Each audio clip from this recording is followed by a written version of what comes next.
Hari ini, tanggal 26 Oktober 2023, Kawasaki Indonesia meluncing sebuah motor baru. Bukan motor yang ada di sini, tetapi motornya ada di situ. Oke, ini dia Kawasaki Eliminator 2024.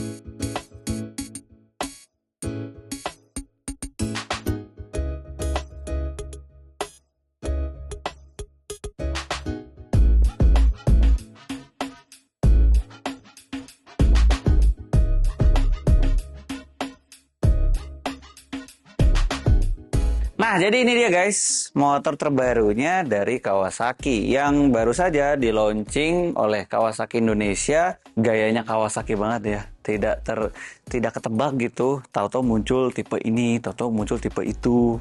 Ini muncul lagi Kawasaki Eliminator. Gua benar-benar nggak nyangka motor ini yang di launching di Indonesia akhirnya menjadi punya banyak pilihan bagi kita yang suka motor Kawasaki. Ada sport, ada ninja. Kalau misalnya cari touring ada Versys. Kalau mau cari cruiser nih ada Eliminator. Nah, untuk Kawasaki Eliminator sendiri guys, ini sebenarnya secara kubikasi itu adalah 451 cc. Tapi kalau kita buletinnya lebih ke 500 karena sebenarnya cruiser 500 itu kalau kita lihat lebih luas, sebenarnya persaingannya juga dikit ya. Pasar cruiser kalau di Indonesia menurut gue sih memang tidak semenarik kayak motor sport, motor touring. Tetapi feel-nya itu memberikan warna baru di dunia roda 2 di Indonesia. Karena motor cruiser ini dia itu specialty-nya adalah torsi. Torsinya yang benar-benar padat. Kalau ngelihat spesifikasinya sih gua rasa ini adalah salah satu spesifikasi yang cukup oke di kelasnya.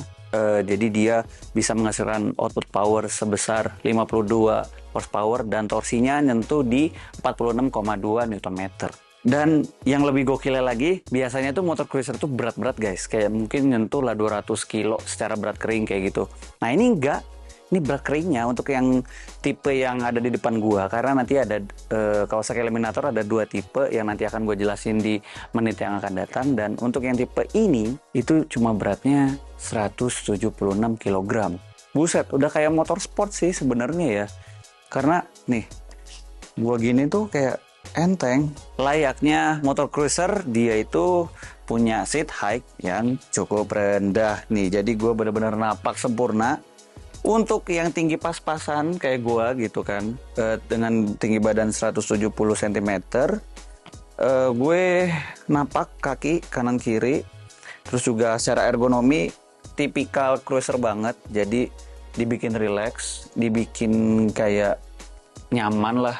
Dan dengan wheelbase yang gue rasa ini tuh ya namanya cruiser ya pasti panjang, ini kurang lebih di 1500 mm gitu untuk wheelbase-nya. Buat yang komuter sehari-hari di minggu pagi, Sabtu pagi, weekend, atau mungkin buat touring tipis-tipis, motor ini sih gue rasa cukup relax ya bawanya, nggak yang akhirnya jadi pegel gitu.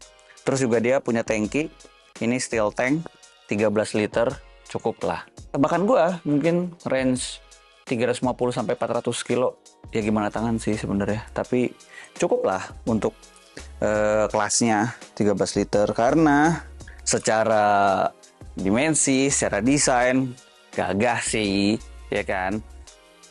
Sangat cowok banget sih, tapi tidak menutup kemungkinan kalau teman-teman semua yang lady biker mau nyobain motor ini boleh juga karena motor ini cukup friendly. Kenapa gue bilang friendly? Karena yang tadi gue bilang nih enteng. Terus untuk tipenya sendiri, jadi ini adalah tipe yang standar.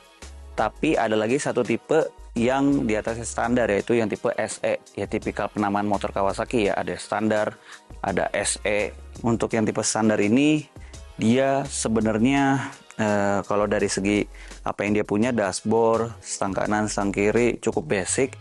Tetapi fungsional. Kawasaki itu kalau untuk motor cruisernya setahu gue ada sih sebelumnya, sebelum ada Eliminator, yaitu adalah Kawasaki Vulcan yang memang dijual di Indonesia. cc-nya itu 650 cc, yang moge lah. Tapi dibikinlah versi compactnya, yaitu Kawasaki Eliminator.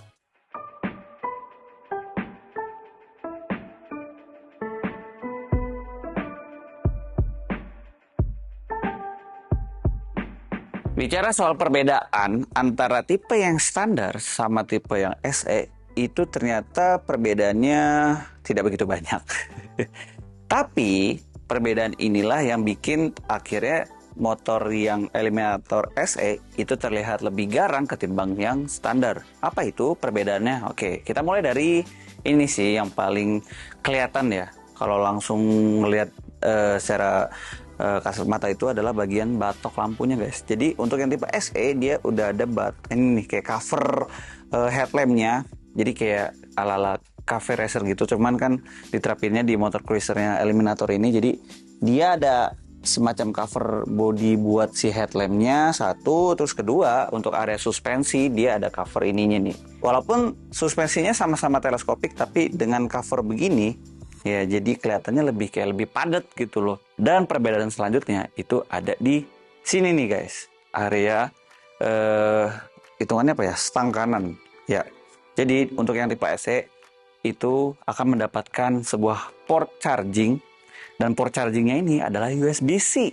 Ini pertama kalinya gue ngeliat motor yang ngasih port charger tapi USB-C, bukan USB-A biasa gitu. Terus yang terakhir sebenarnya lebih ke kosmetik aja ya, lebih ke penampilan secara detail, yaitu di bagian joknya, jok rider. Untuk tipe yang SE ya ada motif kayak gininya sih, lebih empuk. Kalau ditanya empuk pun juga sebenarnya menurut gue sama sih, cuman lebih ada motifnya aja lah gitu. Jadi secara detailnya itu ada. Terakhir sebenarnya lebih ke warna sih ya, soalnya untuk yang SE dia itu warna hitam. Hitamnya itu juga hitam gunmetal gitu, mengingatkan gue dengan warna ZX 636 tahun 2015an yang waktu itu gue sempat punya motornya. Warnanya kayak gini, mirip. Jadi kayak nggak full black, tapi ada sisi-sisi di mana warnanya ini lebih cenderung ke abu-abu gelap gitu. Tapi ini doff, bukan glossy. Doff-nya tuh juga kayak ada glitter-glitter gitu. Jadi ada beberapa detail-detail yang menurut gue akhirnya versi SE ini lebih terlihat spesial ketimbang yang standar. Tapi untuk yang standar sendiri, untuk warnanya warna putih ya, putihnya pun juga gue bilang kayak putih susu gitu. Glossy sih dia, tapi glossy-nya pun juga kualitasnya gue bilang sih bagus ya. Kawasaki nggak pernah gagal sih kalau menurut gue soal build quality. Dimulai dari line up yang cc yang paling kecil sampai yang paling atas menurut gue cakep. Untuk finishingnya selalu rapi, kabel-kabelnya pun juga nggak yang berantakan gimana gitu, ini rapi banget. Lalu berikutnya adalah kita ngomongin soal fitur. Nah untuk fiturnya sendiri dari dua motor ini yang udah gue sebutin sebelumnya ya, sebenarnya motor ini adalah motor yang basic secara fitur gitu, karena ya paling speedometernya sudah digital, itu udah kayak sebuah keharusan di zaman era modern saat ini gitu kan, digital, lampu sennya LED, lampu headlamp LED, semua LED gitu kan. Terus dia sudah ada assist slipper clutch, lalu sudah ada ABS. Untuk dua tipe ini dia sudah ABS. Dan terakhir fitur yang sangat kekinian banget adalah fitur konektivitas dari smartphone ke motor. Oke, itu aja sih sebenarnya secara fitur ya. Dan secara desain pun overall gagah. Karena motor cruiser, kalau nggak gagah ya bukan cruiser, gitu aja sih. Tapi kalau misalnya ngeliat yang versi SE, entah kenapa kayak gue ngeliatnya kayak Neo Cafe Cruiser gitu. Soalnya beneran deh kalau kalian lihat dari jauh gitu, kayak ini kesannya motor cafe dari depan. Tapi pas ngeliat ke belakangnya lah, cruiser ya. Jadi unik sih. Oke guys, jadi ini adalah si speedometer ya, full digital, ada keterangan tachometer, speedometer, jam, indikator bensin, komplit semuanya. Terus ada trip A, trip B. Kalau tombol-tombol itu ada di mana? Oh di sini nih tombolnya. Ini pencet-pencet aja. Ada range, ada rata-rata bensin liter per kilometer, odonya jalan 1 kilometer. Terus ada indikator Bluetooth nih. Ada indikator gear, jadi cukup lengkap sih sebenarnya. Basic tapi fungsional. Oke, terakhir biar kita nggak penasaran, karena motor ini kan spek engine-nya itu 2 silinder inline gitu kan. Dan suaranya seperti apa sih? Nah ini kebetulan memang masih knalpotnya standar, tapi melihat dari speknya harusnya suaranya lebih padat dan lebih ngebas. Oke, mari kita coba nyalain dulu. Oke, mari kita coba suara dari Kawasaki Eliminator. Bismillahirrahmanirrahim.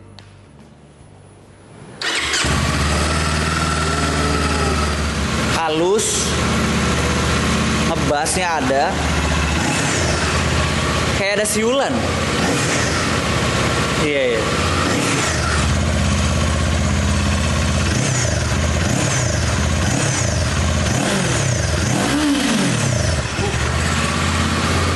Masih ada karakter, ya itu tadi, Kawasaki itu nggak akan jauh-jauh dari karakter sportnya. Keberannya menurut gua kayak sport banget gitu.